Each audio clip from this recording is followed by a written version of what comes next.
It's one of my favorite stories to tell. I was probably around 7 years old. The first 9 years of my life, I lived in Norfolk, Virginia.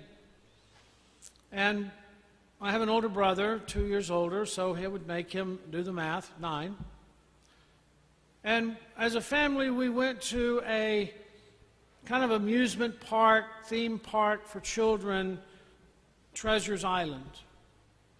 And there were pirates in the ship and all of that fun stuff that as children you believe that it's real. And so we go and they line up all of the children. And this pirate begins to walk up and down talking to us about what is going to be taking place on the boat or on the ship and for the day's journey.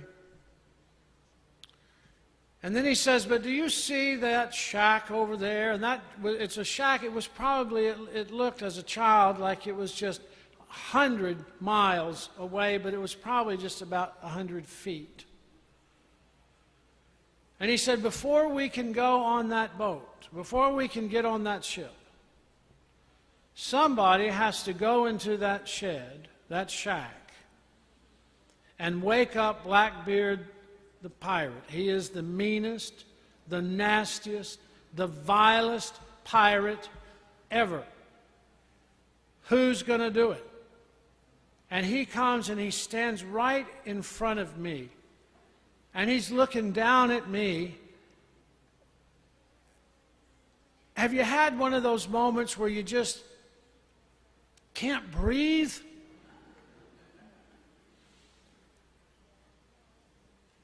And all I could say was, my brother will go. He's not afraid of anybody. Well, like I said, we thought this was real. And my brother, he looks at me and he says, if I come back, you're dead. Well, I didn't know what to pray for at that moment. If I prayed for his return, I would be praying for my demise, so I wasn't sure how I should hope and pray. It's easy, isn't it, to want to volunteer others. It's easy to encourage others to go and to do, but this is not what we're talking about this morning. This morning we're going to be looking at God's call and claim in our lives, in your life, and in my life. And what does that mean? What does that look like?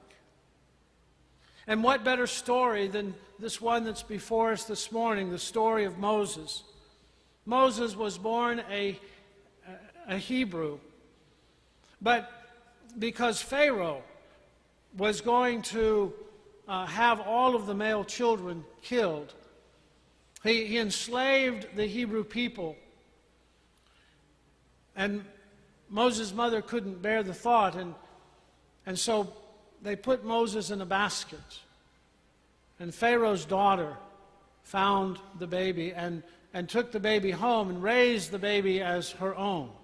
So Moses, although he was Hebrew, he lived in Pharaoh's house. He was raised like an Egyptian. And one day Moses saw a taskmaster beating a kinsman, and he snapped and he killed him. And he thought that this deed was done in secret, but it wasn't. Eventually, Pharaoh finds out, threatens to kill Moses, and Moses flees. And he ends up settling down in Midian, getting married, and landing a job watching his father-in-law's sheep. And today we find him on Mount Horeb, which we already know is going to be a significant place in the story. It is already deemed the mountain of God. And today we engage Moses while he's watching his father-in-law's sheep, and probably, I don't know, I've never watched sheep for days on end, but I would think that there's a lot of down time. I would think there's a lot of thinking time. And perhaps something burning deep inside his mind, his heart, and his very soul. He was safe, but his people were not. He was free, but his people were not. Life for him, to him, was good, but for his people, it was not. Someone needs to do something about it. Can you hear that voice within Moses speaking? That voice within that at times has a different tone than our own. A voice that said something, someone needs to do something about that. Someone needs to go to Pharaoh and say, "Let my people go." Who better to do that, Moses, than you? Can you hear that conversation Moses is having with that voice within? Who better to go than you? You have a place in both worlds. You have keys to the palace, and you're kin to the Hebrews. The storytellers describe this taking place in the form of a burning bush. And from that and in that, the call is given.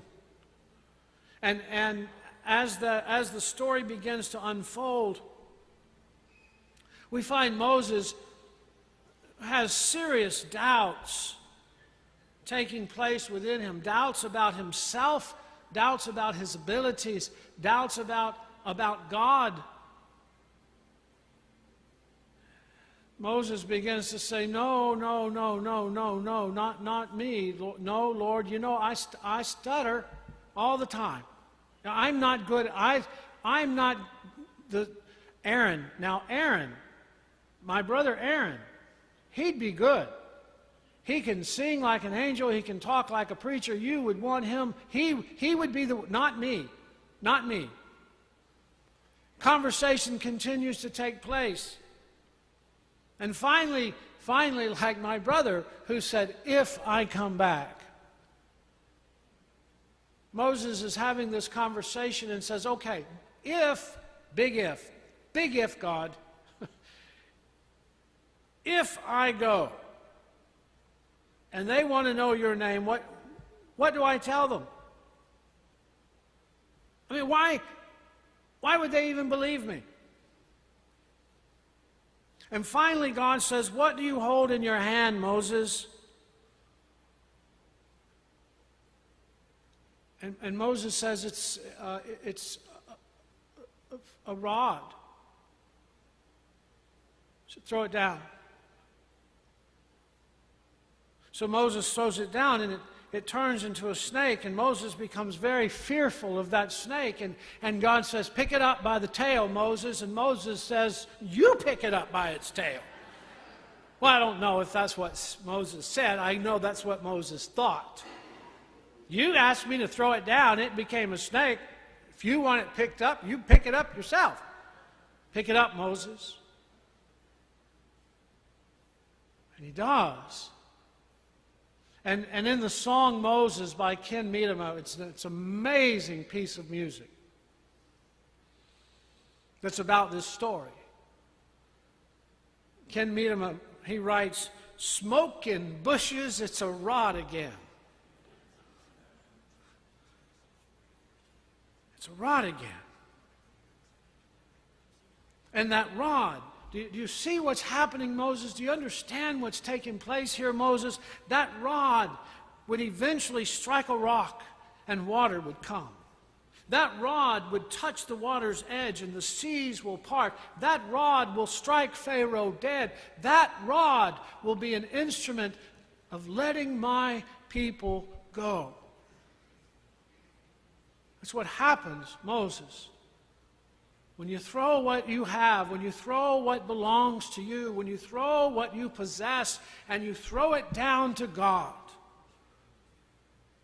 and you allow God to empower it and give it back to you. That's what that's about, Moses. Now go.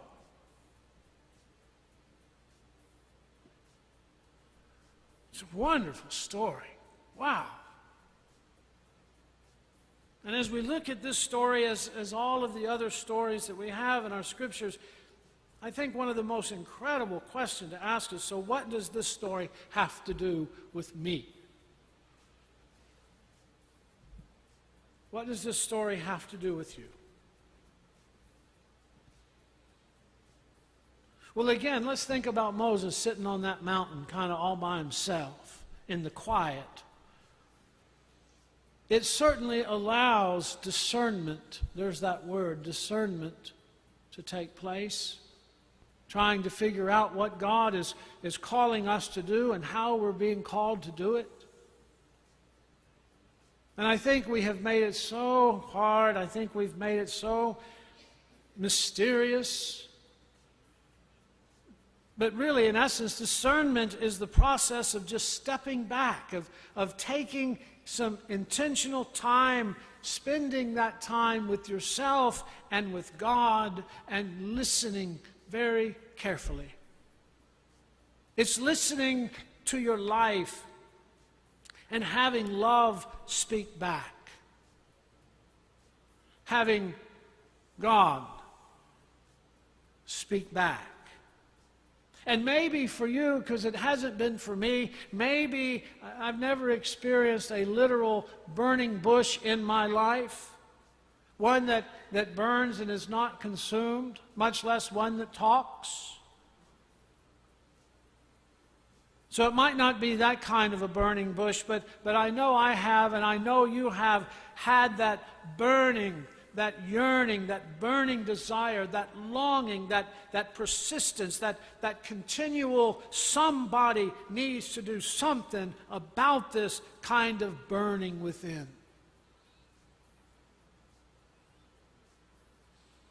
What do you do with that? I think so easily, as we see in this story, we can talk ourselves out of it so easily, can't we? Who am I? I mean, I've wanted to do something like that, but who am I to even try to do that? And besides, there's all these barriers, there's all these logistics, there's the resources, the list goes on and on and on. And in reality, don't we say this to ourselves? In reality, surely someone else is much better suited for the job than little old me. Really? Well, how come it's your heart that's burning? How come it's that voice within you that has a tone different than your own?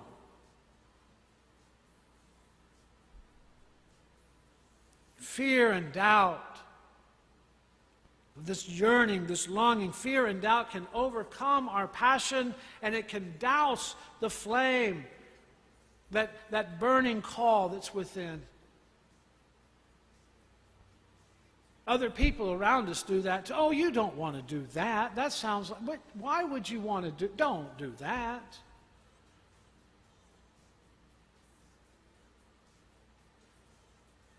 What's your passion? What turns you on? What fills you with joy?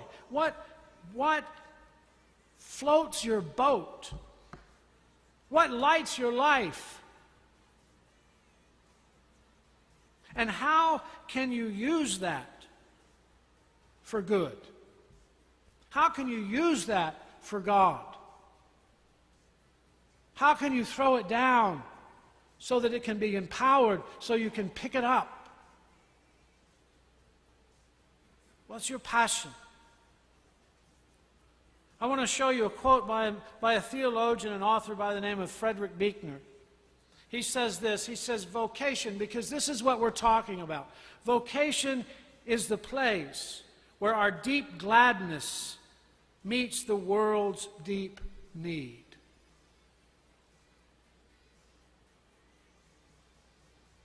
I want you to look at that. Vocation is the place where our deep gladness meets the world's deep need. That's why I ask, what is the passion in you? What fills you with that joy? And how can you take that And how can you begin feeding the world's deep hunger, feeding the world's deep need?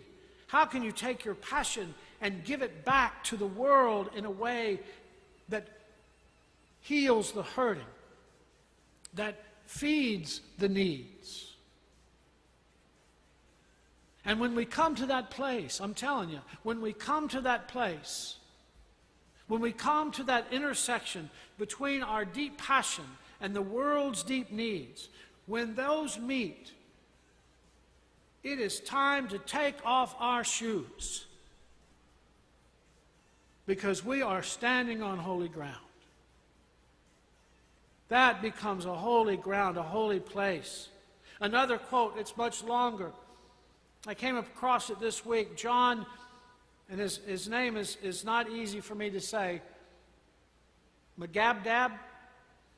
He is deceased now. He was the editor and contributor to the Upper Room for many years. Those of you who have read materials from the Upper Room may have come across his name a time or two. Look what he says about holy ground. Holy ground is the stable place of clarity and confidence in a turbulent human landscape of shifting values, crumbling hopes, frayed trusts, uncertain commitments. Holy ground is the place of life-giving rootedness in something larger than our own lives, something deep enough and enduring enough to keep us anchored and oriented in the storm. Holy ground is the place at once attractive and fearsome when God speaks and we listen, the place of empowerment, transformation, and sending forth to live victoriously in a world too often disfigured by the defeat of justice, peace, and human dignity. The place where the gracious rule of God is known and a new creation is visible. The place where faith can move mountains. Throw it down, Moses. What do you have in your hand? Holy ground. Flooded South Texas right now is holy ground. It's saturated with holiness as people, that intersection for people has come. That passion, feeding the hunger, meeting the need. Where do you find holy ground? And it doesn't have to be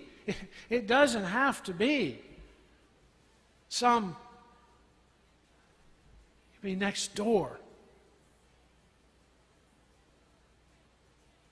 What do you hold in your hands? What do you have already in you, in your grasp, in your hands?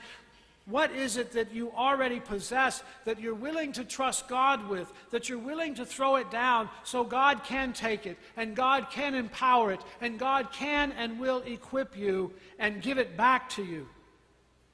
Because God does not call us to do and to go where we cannot. God works in us, equipping us, using what we already have. Does it mean that it's always easy? No. Fun? No. Convenient? No. Does it mean sometimes we have to learn new skills? Yes. But it's already in the ability. We already have it within us. So I invite you to listen to that which continues to burn within you. Listen to that. Don't be afraid of it. Time and time again, God says to Moses, I am with you. And that promise is ours as well. Find your compassion, or find your passion. Take note of what is already in you, in your grasp, in your hands, so to speak, and give it to God. Use it for God, with God, for good. And God will lead you. God will lead you. And God will show you time and time again ways your passion can feed the world's deepest needs. And you will know when you come to that place. Because you're going to want to take your shoes off.